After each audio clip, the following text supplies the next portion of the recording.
Hey guys, so I've been meaning to make this video in quite forever since I'm finally getting around to it. It's one of the videos I've planned that I've announced a while back that I wanted to do. Ever since I switched from AT&T's, well, ever since we switched from AT&T's DSL, since AT&T at some point is going to be doing away with their DSL service, we ended up getting the AT&T Internet Air service, which so far the AT&T Internet Air has been pretty good, even though we still got the old AT&T modem for the DSL service that is no longer going to be used. Although with DSL you have to use these separate lines, one for the DSL, one for the main line, and one's for like the landline. But on this little AT&T Internet Air modem, you get 4 Ethernet ports, so if you can still use Ethernet. And we got the AT&T Internet Air basically because of we live in an area where AT&T Internet fiber is not available, unfortunately. But it does work okay, as long as you get a good signal. So we're gonna demonstrate it. So I'm gonna demonstrate it. Let me open up my web browser here. Even though I'm doing a little work to this computer, even though it still runs on Windows 10 due to the fact that it can't run Windows 11. But this computer is going to eventually be retired in the near future.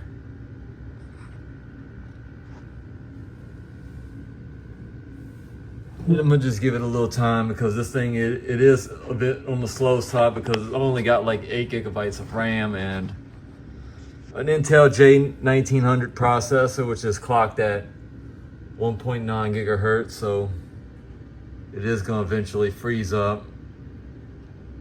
Even though this computer just basically is used to go on the internet and do basic programs like Microsoft Office.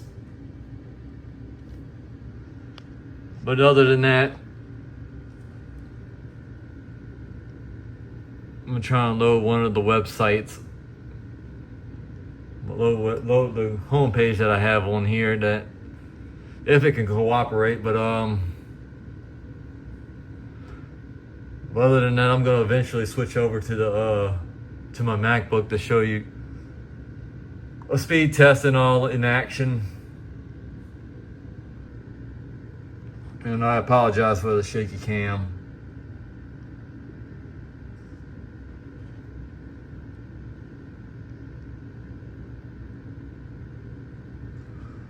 And there you have it. It loaded Google just fine. It'll go to YouTube.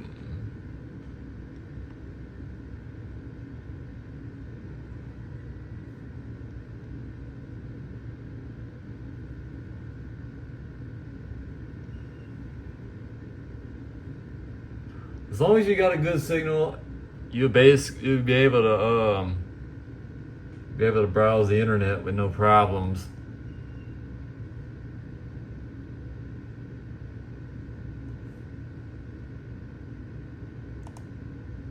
Let me refresh YouTube a bit because YouTube sometimes likes to be all glitchy with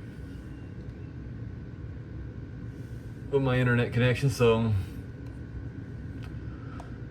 at any rate, I'm gonna go over to the Mac on my MacBook Pro and I'm gonna show you a speed test and go a little bit more in depth. So I'll see you over on the Mac.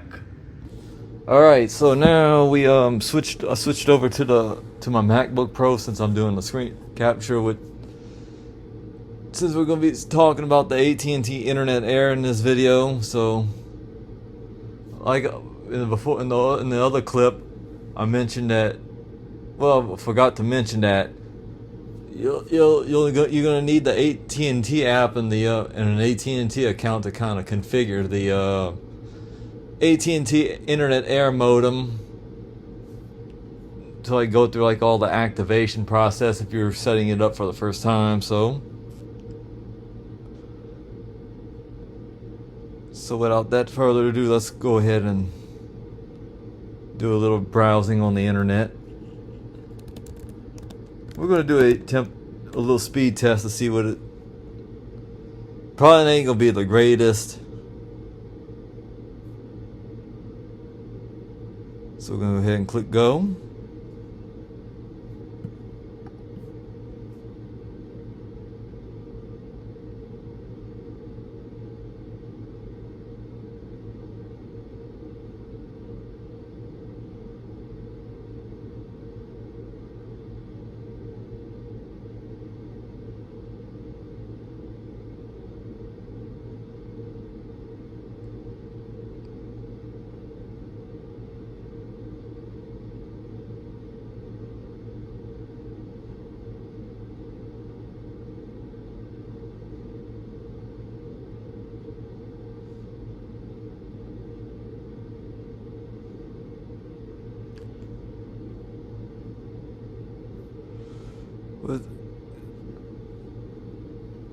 For the internet speed, it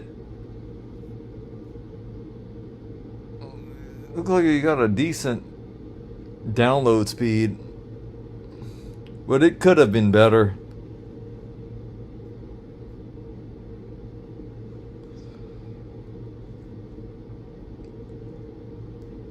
So let's see how well it handles a YouTube video.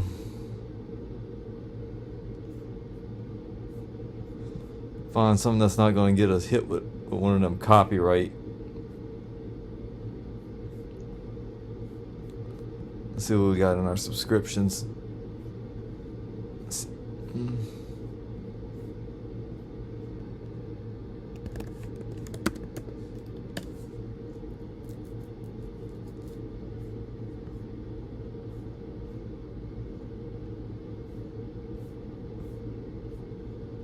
Everyone, Joe here. Today, let's see what this video does. hey everyone, Joe here. Today we're unboxing and testing the AT&T Internet Air All-Fi Hub. Check it out. So let's get to unboxing this, shall we? So the box is pretty huge. Shouldn't need any tools, but I'm going to just use the pocket knife to cut this open right here and cut away from myself. There we go. Set that there.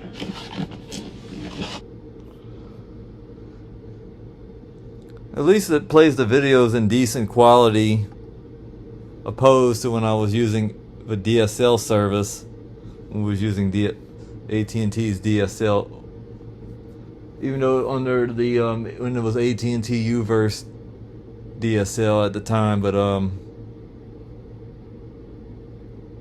hope you guys find this video interesting, and